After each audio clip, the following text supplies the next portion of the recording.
ഇപ്പൊ ഒരു വീഡിയോ വന്നിട്ടുണ്ട്. വീഡിയോ വേറെ ആയിരുന്നില്ല, നമ്മുടെ സുരേഷ് ചേട്ടൻ്റെതാണ്. സുരേഷ് ചേട്ടൻ മാധ്യമപ്രവർത്തകരെ കാണുന്നതിനിടയിൽ മാധ്യമപ്രവർത്തകരെ തള്ളുന്നൊക്കെയുണ്ട്. ഇതെന്തിനാ മാധ്യമപ്രവർത്തകരെ പിടിച്ച് തള്ളിയതെന്നറിയാം. സുരേഷ് ചേട്ടൻ നമ്മുടെ സുരേന്ദ്രൻ, അതായത് ഉള്ളി സുരേട്ടൻ, നമ്മുടെ മുകേഷിനെതിരെ ആരോപണം വന്നപ്പോൾ ആ ആരോപണം കാണിച്ചുകൊണ്ട് മുകേഷ് ചേട്ടൻ അമ്മ എന്ന് പറയുന്ന പ്രസ്ഥാനത്ത് നിന്ന് രാജിവെക്കണം എന്ന് പറഞ്ഞ ഒരു പ്രസ്താവന ഇറക്കിയിരുന്നു. അതിനെക്കുറിച്ച് സുരേഷ് ചേട്ടനോട് ചോദിച്ചപ്പോൾ സുരേഷ് ചേട്ടൻ അതിന് മറുപടിയും പറഞ്ഞിരുന്നു. ആ മറുപടി പറഞ്ഞു കഴിഞ്ഞ് അകത്ത് പോയി വീണ്ടും വരുമ്പോൾ മാധ്യമപ്രവർത്തകർ എന്തൊക്കെയോ ചോദിച്ചതാണ്. അതായത് ഉള്ളി സുരേട്ടൻ ഇങ്ങനെ പറഞ്ഞിട്ടുണ്ടല്ലോ രാജിവെക്കണം എന്ന് പറഞ്ഞപ്പോൾ സുരേട്ടൻ എനിക്ക് ഇളകി, അതായത് തള്ളി. കണ്ടില്ലേ, ഇയാൾ സ്വന്തമായിട്ട് വിചാരിച്ചു വെച്ചിട്ടുള്ളത് ഇയാൾക്ക് ആരെ വേണമെങ്കിലും തള്ളാം, അല്ലെങ്കിൽ ആർക്കെതിരെ വേണമെങ്കിലും ഷൗട്ട് ചെയ്യാം. ഇതേപോലത്തെ പരിപാടിയല്ല നമ്മൾ ഇയാളിൽ നിന്ന് കണ്ടുകൊണ്ട് നിൽക്കുന്നത്. ഞാൻ സീരിയസ് ആയിട്ട് ഒരു കാര്യം പറഞ്ഞു തരാം. സുരേഷ് ഗോപി അണ്ണന് എന്തോ കാര്യമായിട്ടുള്ള പ്രശ്നമുണ്ട്. അങ്ങനെ പ്രശ്നമില്ലെങ്കിൽ സുരേഷ് ഗോപി അണ്ണൻ സ്വന്തമായിട്ട് വിചാരിച്ചു വെച്ചിട്ടുള്ളത് ഞാൻ രാജാവാണ്, എനിക്ക് ആരെ വേണമെങ്കിലും തള്ളാം, ആരെ വേണമെങ്കിലും ഷൗട്ട് ചെയ്യാം എന്നൊക്കെ സ്വന്തമായിട്ട് വിചാരിച്ചു വെച്ചിട്ടുള്ള ഒരാളാണ് സുരേഷ് ഗോപി. ഞാനിതുവരെ കണ്ടിട്ടില്ല ഇത്ര അറിയപ്പെടുന്ന ഒരാള് മാധ്യമപ്രവർത്തകരെ തള്ളി മാറ്റുന്നതൊന്നും. തള്ളി മാറ്റിയതല്ല, ഇത് തള്ളിയത് ഇയാൾക്ക് എന്തോ പ്രശ്നം ഉണ്ടാ, തമാശ പറയുന്നില്ല. ഇയാളുടെ ഡ്രൈവറെ തല്ലുന്നത് കണ്ടിട്ടുണ്ടോ?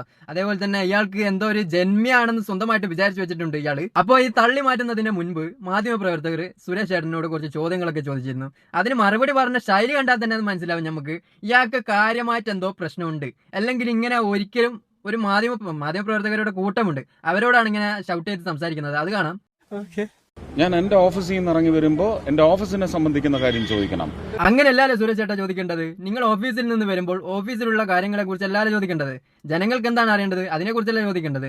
അപ്പോൾ ഓഫീസിൽ നടക്കുന്ന സംഭവം എന്തെങ്കിലും മിസ്റ്റേക്ക് ഉണ്ടെങ്കിൽ അതിനെക്കുറിച്ച് ചോദിക്കാം. ഇപ്പൊ മിസ്റ്റേക്ക് സംഭവിക്കുന്ന മലയാള സിനിമയിലാണ്. അപ്പോൾ മലയാള സിനിമയെ കുറിച്ചാണ് മാധ്യമപ്രവർത്തകർ ചോദിക്കാൻ. നിങ്ങൾക്ക് അതിന് മറുപടി പറയേണ്ട ഉത്തരവാദിത്വമുണ്ട്. കാരണം നിങ്ങൾ അതിൽപ്പെട്ട ഒരാളാണ്.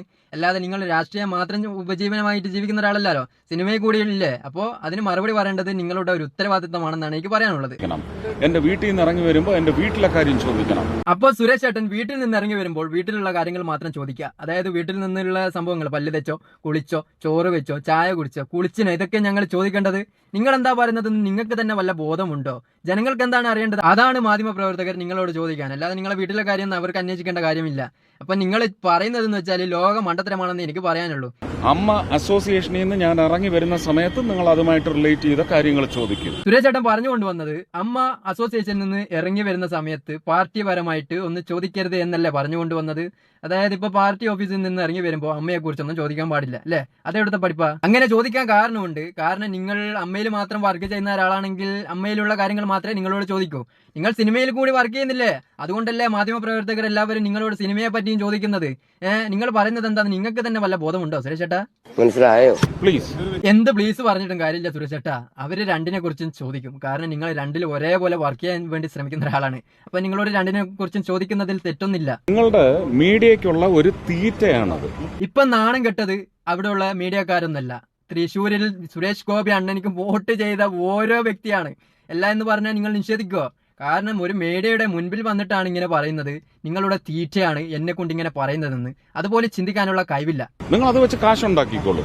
അവര് കാശുണ്ടാക്കുക എന്ത് വേണമെങ്കിൽ ചെയ്തോട്ടെ, അതൊന്നും നിങ്ങളെ ബാധിക്കുന്ന കാര്യമല്ല. പക്ഷെ നിങ്ങളെ ബാധിക്കുന്ന ഒരു കാര്യം നിങ്ങൾ തന്നെ ഇതിൽ ഈ വീഡിയോയിലൂടെ ജനങ്ങളുടെ മുൻപിൽ എത്തിക്കുന്നുണ്ട്. കാരണം നിങ്ങളുടെ സ്വഭാവം ഒരു രാജാവിനെ പോലെ എനിക്ക് വായണം എന്നുള്ളതാണെന്ന് എല്ലാവർക്കും ഈ ഒരു വീഡിയോ കണ്ടു കഴിഞ്ഞാൽ മനസ്സിലാകും. അത്രയും ധാർഷ്ട്യത്തോട് കൂടിയിട്ടാണ് നിങ്ങൾ സംസാരിക്കുന്ന ഓരോ വാക്കുകളുള്ളത്. അത് നിങ്ങളുടെ ശൈലി അങ്ങനെയാണോ, അല്ലെങ്കിൽ പണ്ടേതോ കമ്മീഷണർ സിനിമയൊക്കെ അഭിനയിച്ചിട്ടില്ലേ, ആ ഒരു ക്യാരക്ടർ നിങ്ങൾ ഇതുവരെ വിട്ടു പോകാത്തതാണോ എന്താണെന്നൊന്നും എനിക്ക് അറിഞ്ഞൂടാ. പക്ഷെ നിങ്ങളുടെ ഒരു ശൈലിയൊക്കെ കാണുമ്പോൾ എനിക്കൊക്കെ തോന്നുന്നത്, എനിക്ക് മാത്രമായിരിക്കൂല, ചിന്തിക്കാൻ കഴിവുള്ള എല്ലാവർക്കും അങ്ങനെ തന്നെ തോന്നുള്ളൂ. കാരണം നിങ്ങളുടെ ഒരു ശൈലി ആ ഒരു ശൈലിയിലാണ് ഉള്ളത്. അതായത് ഞാൻ വലിയ രാജാവാണ്, എന്നോട് വലുതായിട്ടൊന്നും തട്ടിക്കയറാൻ വരരുത്, ഞാൻ പറയുന്നതൊക്കെ നിങ്ങൾ കേട്ടോളാം എന്നൊക്കെ വിചാരിക്കുന്ന ഒരു ശൈലിയുള്ള ഒരാളാണ് നിങ്ങൾ. വിഷയങ്ങളെല്ലാം കോടതിയിലുണ്ടെങ്കിൽ കോടതിക്ക് ബുദ്ധിയുണ്ട്, കോടതിക്ക് യുക്തിയുണ്ട്, കോടതി തീരുമാനമെടുക്കും. സുരേഷ് ചേട്ടൻ അന്നും ഇന്നും എന്നും കോടതി തന്നെയാണ്. അതായത് കോടതിയാണ് ആളാവാൻ വരുതെന്ന് പറഞ്ഞത് ഓർമ്മയുണ്ടോ? ആളാവാൻ വരരുത്. അപ്പോൾ കോടതിയെങ്കിലും ബഹുമാനിക്കുന്നുണ്ടല്ലോ, അത് കേട്ടാ മതി. ബാക്കി പറ. അത് കോടതി കൊണ്ടു ചെന്നാൽ അവരെടുത്തോളും. അടുത്ത പറയാൻ പോകുന്നത് എന്താണെന്നറിയാം? എടുത്തോട്ടെ. എടുത്തു. നിങ്ങൾ തൃശ്ശൂർ എടുത്തത് കൊണ്ട് തന്നെ തൃശ്ശൂരിലുള്ള ഓരോ ആളുകളും നാണം കെട്ടുകൊണ്ട് നിൽക്കാണ്. സുരേഷ് ചേട്ടാ, നിങ്ങളിത് ആടിനെ തമ്മിൽ തല്ലിച്ചിട്ട് ചോര കൂടി മാത്രമല്ല, ആടിനെ തമ്മിൽ തല്ലിച്ചിട്ട് ചോര കുടിക്കുന്നത് ഇവിടെയുള്ള മീഡിയക്കാരാണോ അല്ലെങ്കിൽ മറ്റേതെങ്കിലും പാർട്ടിക്കാരാണോ എന്ന് ഇവിടെയുള്ള ഓരോ ആളുകൾക്കും അറിയാം. ഞാൻ വെറുതെ പറഞ്ഞിട്ട് സമയം കളയുന്നില്ല. ബാക്കി പറ. നിങ്ങളൊരു സമൂഹത്തിന്റെ മാനസികാവസ്ഥയെ നിങ്ങൾ വഴിതെറ്റിച്ചു വിടുകയാണ്. സംഘികളുടെ മൈൻഡ് സെറ്റ് നിങ്ങളൊന്ന് ആലോചിച്ച് നോക്കുക. അതായത് സുരേഷ് ചേട്ടൻ എന്ത് പറഞ്ഞു കഴിഞ്ഞാലും അതിന്റെ അപ്പുറം അവന്മാർക്കൊന്നുമില്ല. അതെന്താ അങ്ങനെ ആയി പോകുന്നത്? സുരേഷ് ചേട്ടൻ പറയുന്ന മണ്ടത്തരമാണെങ്കിൽ മണ്ടത്തരമാണെന്നുള്ളത് സമ്മതിക്കാനുള്ള ഒരു കഴിവ് വേണം. അതുപോലും ഇല്ലാത്ത ആളുകളാണ് ഇവിടെയുള്ള സംഖ്യകൾ. അവരോട് എന്ത് പറഞ്ഞു കൊടുത്താലും അങ്ങ് വിശ്വസിച്ചോളും. അവരോട് മാത്രമാണ് സുരേഷ് ചേട്ടൻ ഇങ്ങനെയുള്ള ഡയലോഗൊക്കെ പറയുന്നതെന്നും ഞാൻ പറഞ്ഞു കഴിഞ്ഞാൽ നിങ്ങളൊന്നും നിഷേധിക്കില്ലല്ലോ. നിഷേധിക്കേണ്ട ആവശ്യം ഉണ്ടാവില്ല. കാരണം അവരോട് മാത്രമാണ് സുരേഷ് ചേട്ടൻ ഇങ്ങനെയുള്ള വാക്കുകളൊക്കെ പറയുന്നത്. അല്ലാതെ ഇവിടെയുള്ള ചിന്തിക്കാൻ കഴിവുള്ള ആളുകളോടൊന്നും ഒന്നും സുരേഷ് ചേട്ടൻ പറയാൻ വേണ്ടിയിട്ട് ആഗ്രഹിക്കുന്നില്ല. ഇല്ലില്ല, ഇത് നിങ്ങളുടെ തീറ്റയാണെന്നാണ് ഞാൻ മനസ്സിലാക്കുന്നത്. മീഡിയക്കാർക്ക് കിട്ടണമെന്നേ ഞാൻ പറയുന്നുള്ളൂ. കാരണം അവരാണ് സുരേഷ് ഗോപിക്ക് ഇത്രയും വലിയ പബ്ലിസിറ്റി ഒക്കെ കൊടുത്തിട്ട് വിജയിപ്പിച്ച് വിട്ടത്. അവരുടെ പബ്ലിസിറ്റി കാരണം മാത്രമാണ് സുരേഷ് ഗോപി അണ്ണൻ ജയിച്ചത്. അപ്പോൾ അവർക്ക് തന്നെ നല്ല വെടുപ്പിൽ കിട്ടിയതിൽ വളരെയധികം സന്തോഷമുണ്ട്. അപ്പൊ സുരേഷ് ചേട്ടൻ ഈ ഒരു ചർച്ചയൊക്കെ കഴിഞ്ഞ് അകത്തൊക്കെ പോയി വീണ്ടും പുറത്ത് വരുമ്പോൾ മാധ്യമപ്രവർത്തകർ വീണ്ടും വട്ടം കൂടി പിടിച്ച്. അപ്പോഴാണ് നമ്മൾ ഫസ്റ്റ് കണ്ടത്, അതായത് തള്ളുന്ന വീഡിയോ ഇല്ലേ, ആ സംഭവിച്ചത്. എന്തായാലും നമുക്ക് അതുകൂടി കണ്ടിട്ട് വീഡിയോ വൈൻഡപ്പ് ചെയ്യാം. ബിജെപി അധ്യക്ഷൻ താങ്കളുടെ നിലപാട് തള്ളിയിരിക്കുകയാണ്. ആ തള്ളുകൊണ്ട റിപ്പോർട്ടറിന്റെ അവസ്ഥ നിങ്ങളൊന്ന് ആലോചിച്ച് നോക്കുക. അതായത് BJP അധ്യക്ഷൻ നിങ്ങളുടെ പ്രസ്താവന തള്ളിയിരിക്കുകയാണെന്ന് പറഞ്ഞ പോലെ തന്നെ അയാൾ ഒരു തള്ളു. നിലപാട് തള്ളിയിരിക്കുകയാണ്.